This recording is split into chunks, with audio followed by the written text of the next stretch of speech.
Shalom saudara, kita tiba di minggu terakhir di bulan Juni tahun 2021. Apa kabar dan gimana keadaan saudara di hari-hari ini? Saya berdoa biar keadaan kita ada dalam kendali Tuhan, dan saya percaya waktu kita menyerahkan kehidupan kita dalam kendalinya, maka tuntunan akan menjadi bagian dalam kehidupan kita. Dan sebelum kita hari ini belajar kebenaran firman Tuhan, kita akan sama-sama terlebih dahulu berdoa di hadapan Tuhan. Mari siapkan hatimu, biar kebenaran yang kita terima, kita dapatkan, kita peroleh hari ini menjadi kebenaran yang sungguh-sungguh memandu kehidupan kita di hari-hari yang sulit. Kita datang dan kita hampiri tahta kasih karunia Tuhan. Kita berdoa. Bapa yang baik, Bapa yang kami panggil di dalam nama Tuhan Yesus Kristus, kami bersyukur buat hari ini kami boleh tiba di minggu terakhir di bulan Juni tahun 2021. Kami percaya 6 bulan lamanya Tuhan sertai kehidupan kami. Dan kami akan masuk di semester kedua di tahun 2021 di bulan Juli. Kami tahu, kami percaya ada pekerjaan-pekerjaan besar yang Tuhan akan nyatakan dalam kehidupan kami. Itu sebabnya hari ini kami butuh firman-Mu. Kami butuh kebenaran-Mu. Tuntun setiap kami. Terangi mata hati kami supaya kami boleh melihat pengharapan dan kemuliaan Tuhan dalam kehidupan kami. Terima kasih. Kami siapkan hati kami untuk kami dipandu, dipimpin oleh kebenaran-Mu. Terima kasih Bapa. Hanya di dalam nama Yesus kami sudah berdoa. Kami mengucap syukur. Bersama berkata, amin, amin. Kesempatan hari ini saya akan berbagi satu pelajaran, satu topik yang saya beri judul mata hati. Oke, sekali lagi, firman Tuhan hari ini saya akan beri judul mata hati. Oke, kita akan sama-sama belajar apa atau bagaimana, apa itu mata hati. Dan sebelum kita membaca beberapa ayat firman Tuhan yang saya sudah siapkan buat saudara, ada beberapa hal di menit awal yang saya perlu kembali ingatkan buat saudara bahwa untuk bertumbuh, sekali lagi, untuk bertumbuh, faktor yang ada di dalam atau faktor internal jauh lebih penting daripada faktor eksternal. Sekali lagi, kunci pertumbuhan itu bergantung kepada apa yang ada di dalam saudara. Tidak serta-merta, tidak hanya sekedar pada apa yang di luar saudara. Bahkan sekali lagi, jauh lebih penting apa yang ada di dalam saudara daripada apa yang ada di luar saudara. Nah, hari ini kita akan sama-sama belajar bagaimana Tuhan sangat menaruh perhatian khusus untuk hidup Anda, untuk Anda mengalami pertumbuhan rohani pada persoalan apa yang di dalam. Oke? Persoalan yang ada di dalam tidak serta-merta terlihat hanya sekedar dari aktivitas kesibukan dari yang di luar. Tidak. Anda akan tahu apa yang ada di dalam seseorang justru terlihat dari bagaimana ujian, tekanan yang datang dalam hidup seseorang terlihat dari respon yang dia munculkan. Dan sekali lagi, tekanan dari luar selalu berjasa mengeluarkan apa yang ada di dalam saudara. Tapi jauh lebih penting, Anda merawat, Anda memelihara, Anda menjaga, Anda memupuk apa yang di dalam saudara. Sebab di dalam kita jauh lebih penting daripada apa yang di luar kita. Mari kita akan lihat beberapa ayat firman Tuhan. Saya mengajak saudara membuka dari kitab Efesus pasal yang pertama, ayat yang ke-18. Kitab Efesus pasal yang pertama, ayat yang ke-18. Efesus pasal yang pertama, ayat yang ke-18. Dan supaya Tuhan dalam hal ini menjadikan mata hatimu terang. Jadi permohonan Paulus kepada jemaat di kota Efesus, dan supaya Tuhan menjadikan mata hatimu terang. Kenapa mata hati yang terang menjadi sasaran doa buat jemaat di kota Efesus? Kenapa mata hati yang terang itu jadi penting dalam perjalanan kehidupan kita, bahkan pertumbuhan rohani kita? Sebab Alkitab berkata, kalau mata hatimu terang, Alkitab menulis agar kamu mengerti pengharapan. Apakah yang terkandung dalam panggilannya? Jadi supaya kita itu ngerti. Jadi kita akan mengerti segala sesuatu, kita mengerti dengan baik pengharapan dan panggilan kehidupan kita. Kalau mata hati kita terang. Sekali lagi, agar kamu mengerti pengharapan apakah yang terkandung dalam panggilannya. Betapa kayanya kemuliaan bagian yang ditentukannya bagi orang-orang yang kudus. Betapa kayanya kemuliaan bagian yang ditentukannya bagi orang-orang kudus. Dalam terjemahan yang lain menulis, saya berdoa supaya hati saudara dipenuhi dengan terang, sehingga dapat memperoleh pengertian mengenai masa depan yang telah disediakannya bagi saudara. Jadi kesulitan saudara melihat masa depan yang jauh di depan seringkali ada dalam problem hati saudara.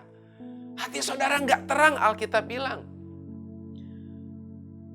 Sekali lagi saya bacakan, sehingga dapat memperoleh pengertian mengenai masa depan yang telah disediakannya bagi saudara. Saya ingin supaya saudara menyadari bahwa Allah telah diperkaya karena sebagai milik Kristus kita telah diberikan kepadanya. Jadi rupanya dari ayat ini kita belajar bahwa kalau mata hati kita terang, kita bisa melihat masa depan kita. Kalau mata hati kita terang, kita bisa melihat apa yang ada di depan. Kalau mata hati kita terang, maka kita akan bisa melihat tuntunan demi tuntunan Tuhan dalam hidup kita. Jadi rupanya problem terbesar, sumber masalah terbesar dalam kehidupan kita adalah di dalam hati kita.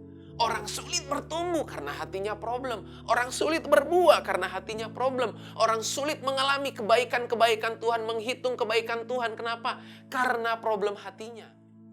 Jadi segala sesuatu dalam kehidupan kita selalu bersumber dari hati kita. Makanya hari ini mari kita harus mesti belajar bagaimana caranya supaya hati kita itu terus diterangi oleh Tuhan.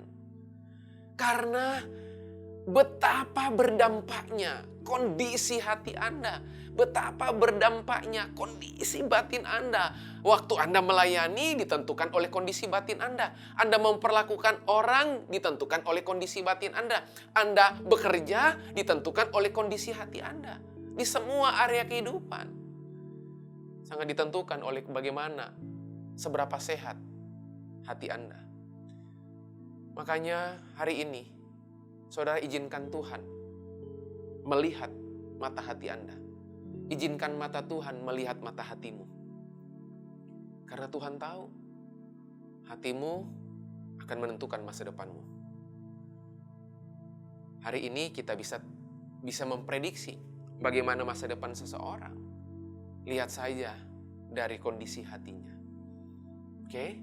Nah, ayat yang berikutnya yang akan saya tunjukkan. Mari kita lihat bersama-sama. Ayat berikutnya. Mazmur 139 ayat 23. Mazmur 139 ayat 23. Ada hal yang menarik dari kitab Mazmur pasal 139 ayat 23. Selidikilah aku, ya Allah, dan kenalah hatiku. Ujilah aku dan kenalah pikiran-pikiranku. Saya ulang, selidikilah aku ya Allah dan kenalah hatiku. Ujilah aku dan kenalah pikiran-pikiranku. Kalau saudara cermati ayat ini dan saudara membacanya secara seksama perlahan-lahan fokus, jelas di ayat ini Alkitab firman Tuhan menulis untuk persoalan hati, Alkitab bilang, firman Tuhan bilang mesti diselidiki.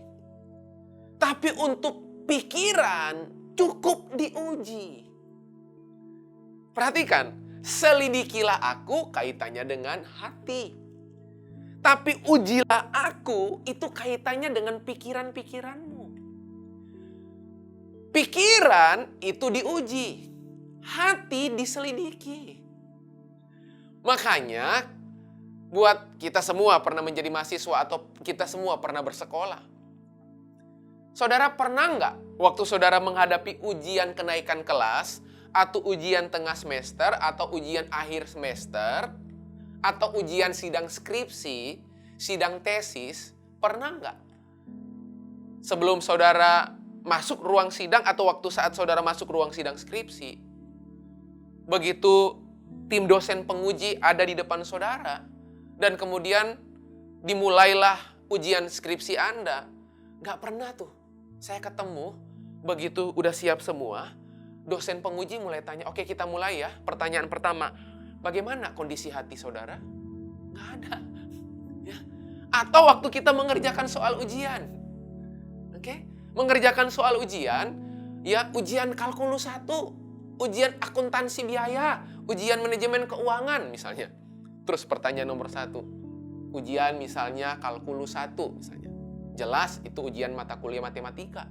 Terus soal pertama, ditanya diuji oleh dosen Anda. Ceritakan secara singkat bagaimana kondisi hatimu. Nggak ada. Karena pikiran yang diuji itu berarti yang diuji itu pengetahuan yang Anda punya. Pemahaman atas pelajaran yang sudah Anda peroleh sepanjang kuliah Anda. Lalu kemudian diuji. Jadi pikiran diuji. Tetapi firman Tuhan menulis, untuk hati mesti diselidiki. Untuk hati mesti diteropong. Untuk hati mesti terus-menerus diselidiki, diteropong, dilihat, dicermati. Karena dari hati sumber kehidupan. Kalau hati kita sempit, makanya masa depan kita sempit. Kalau hati kita sempit, makanya pergerakan kita sempit.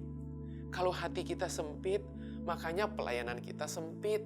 Kalau hati kita sebagai bapak rohani sempit, makanya anak-anak rohani yang dibawa kita pun sempit, gak bisa mengalami pertumbuhan dan keberbuahan penuh. Persoalannya di mana? Selalu persoalannya di hati, di kedalaman hati saudara. Makanya Alkitab menulis, berkali-kali Alkitab menulis secara khusus bahkan di ayat ini. Selidiki aku, kenalah hatiku. Jadi hati saudara mesti diselidiki. Dan hanya Tuhan dan saudara yang paling tahu kondisi hatimu di hari-hari ini. Percayalah, bagaimana hidup saudara akan sangat ditentukan oleh bagaimana kondisi hati saudara. Bahkan penyembahan pun, ibadah pun, itu berkaitannya dengan hati. Makanya kalau saudara terus pelajari Alkitab, firman Tuhan, Tuhan gak bisa Anda yakinkan hanya dengan bahasa bibir, gak bisa. Tuhan hanya Anda bisa yakinkan dengan kedalaman hati Anda, bukan sekedar dengan bahasa bibir saudara. Makanya antara hati dan penyembahan berkorelasi, terhubung secara erat. Bagaimana saudara bisa menyembah dengan baik, itu ditentukan bagaimana saudara menjaga, merawat hati saudara, sebab hati dan penyembahan sangat terkoneksi erat. Bukan cuma hati dan masa depan saja, hati dan penyembahan saja. Ada banyak hal kalau kita pelajari. Bagaimana dengan hati dan bisnismu? Oh, sangat terhubung jelas. Bagaimana Anda merunning menjalankan sebuah bisnis, itu ditentukan oleh bagaimana Anda menjaga melihat mata hati saudara dalam keseharian. Anda hanya akan bertumbuh secara pesat kalau saudara menang di area hatimu. Makanya saya yakin saudara berkali-kali saudara pelajari Alkitab. Tuhan bereskan hati jauh melebihi Tuhan bereskan yang lain. Tuhan bereskan hati jauh melebihi Dia bereskan dompet saudara. Tuhan bereskan hati jauh melebihi Dia bereskan strategi bisnis saudara. Tuhan bereskan hati jauh melebihi apapun yang saudara ingin bereskan. Nah, artinya apa? Bahwa hati itu sesuatu yang penting. Makanya hari ini, mari terus selidiki hati saudara. Oke? Terus, hati dan kepemimpinan, sangat terkait erat. Hati dan pemuritan sangat terhubung erat. Bahkan ada satu hal yang lagi yang penting. Ya, kita lihat lagi, ya. Kita lihat lagi dari kitab Yakobus pasal yang ketiga. Yakobus pasal yang ketiga. Kita lihat ayat yang ke-17.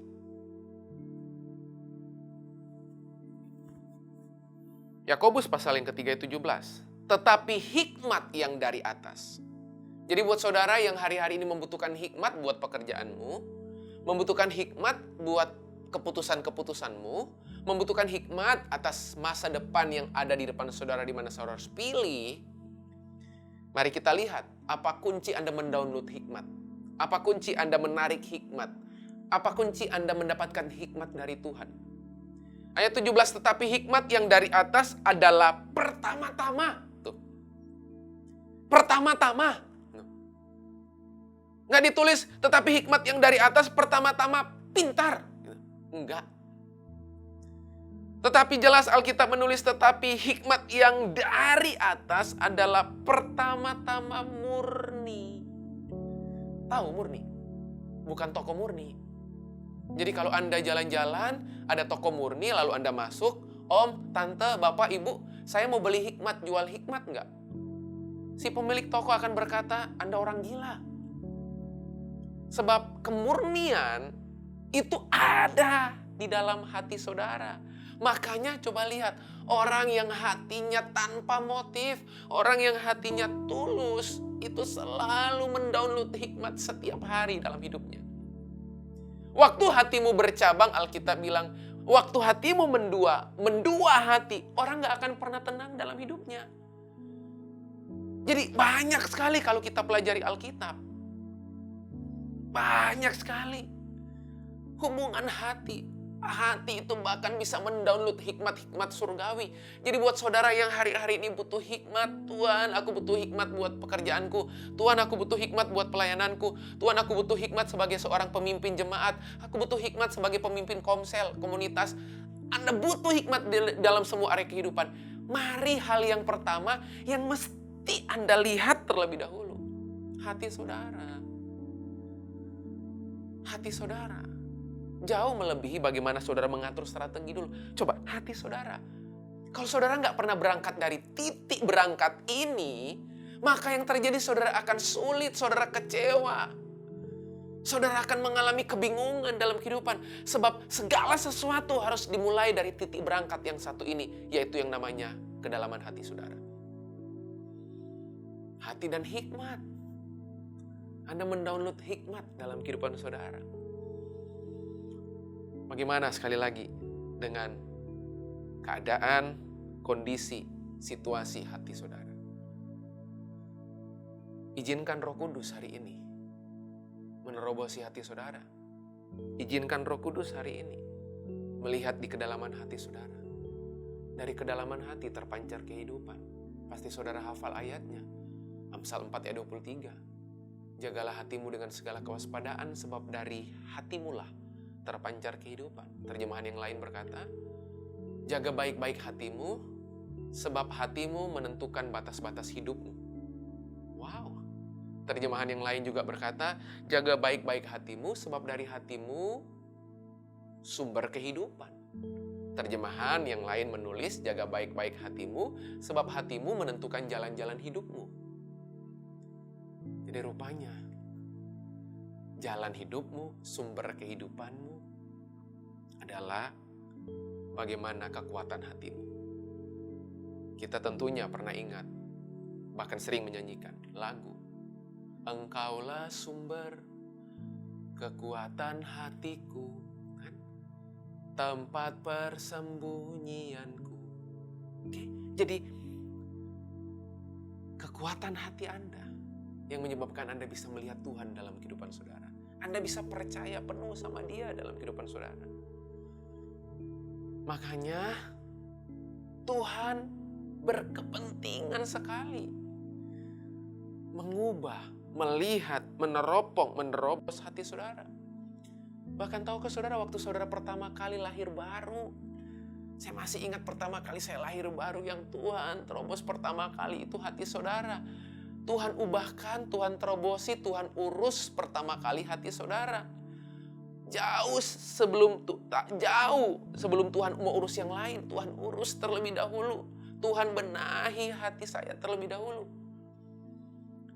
Dia terobos hati saudara waktu lahir baru Anda pertama kali. Sebelum dia mau benahi yang lain. Hati saudara. Bahkan hati saudara adalah kacamata melihat kehidupan. Oke? Kacamata melihat kehidupan.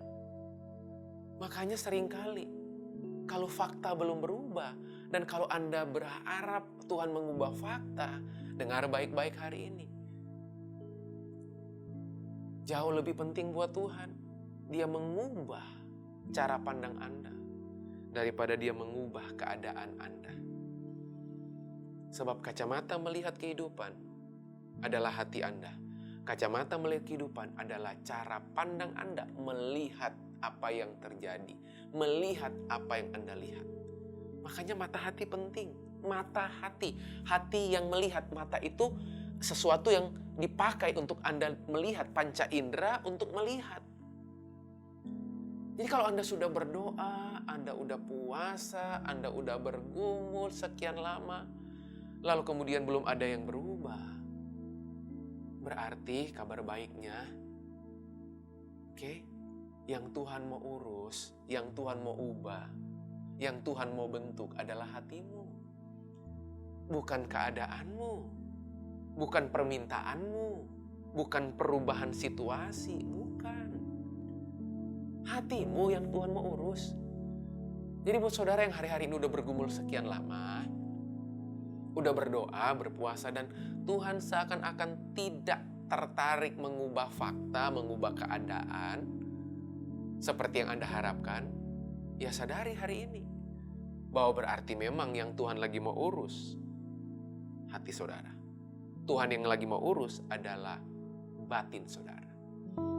Saya berdoa biar kebenaran ini yang singkat, yang sederhana bisa menolong kehidupan saudara. Saya mau tutup dengan ayat yang terakhir, ya, berkaitan dengan hikmat tadi. Saya bacakan sekali lagi Yakobus 3 ayat 17. Tetapi hikmat yang dari atas adalah pertama-tama murni, kemurnian hati. Bahkan firman Tuhan di kitab yang lain, kitab Mazmur, menulis bahwa Tuhan menuntun umatnya dengan kecakapan tangannya dan keteguhan hatinya. Dengan hatinya, orang yang mendua hati gak akan tenang. Jadi hatimu penting. Sekali lagi, saya kasih tips bagaimana membuat hidup kita sengsara. Gampang, menduailah. Ya, mendua hati, hidup kita sengsara. Nah, ayat yang ke-15 saya naik ke atas supaya Anda paham. Hikmat yang dari atas itu murni, tapi ada hikmat yang lain yang menurut orang berkata itu hikmat. Itu ayat 15, itu bukanlah hikmat yang dari atas. Itu bukanlah hikmat yang datang dari atas. Tetapi dari dunia, dari hawa nafsu, dari nafsu manusia dan dari setan-setan. Jadi ada hikmat yang dari dunia, ada hikmat dari nafsu, dan ada hikmat dari setan-setan. Kalau Anda lihat ayat 14, jika kamu menaruh perasaan iri hati dan kamu mementingkan diri sendiri, janganlah kamu memegahkan diri dan janganlah berdusta melawan kebenaran. Baru ditulis di ayat yang ke-15. Itu bukan hikmat yang dari atas. Berarti orang yang mementingkan diri sendiri, orang yang punya perasaan iri hati, Alkitab bilang itu datang dari dunia. Itu nafsu, keinginan manusia, ambisi dari setan-setan. Sebab di mana ada iri hati dan mementingkan diri sendiri, di situ ada kekacauan dan segala macam perbuatan jahat. Jadi kenapa hidup ini kacau? Karena persoalan hati. Kenapa dunia ini kacau? Karena persoalan hati. Mari hari ini saya berdoa biar Tuhan menjadikan mata hati kita terang, supaya kita bisa melihat pengharapan apa yang terkandung di balik panggilan kehidupan kita. Supaya kita bisa melihat kemuliaan Tuhan nyata dalam kehidupan kita. Mari jaga hati dengan segala kewaspadaan. sebab dari hatimu terpancar kehidupan. Tuhan Yesus memberkati saudara. Mari kita berdoa. Bapa, kami bersyukur buat pagi, siang, bahkan kami yang mendengarkan firman ini di sore maupun malam hari, di rentang waktu yang ada. Meteraikan firman-Mu, biar firman yang kami terima hari ini menolong kehidupan kami.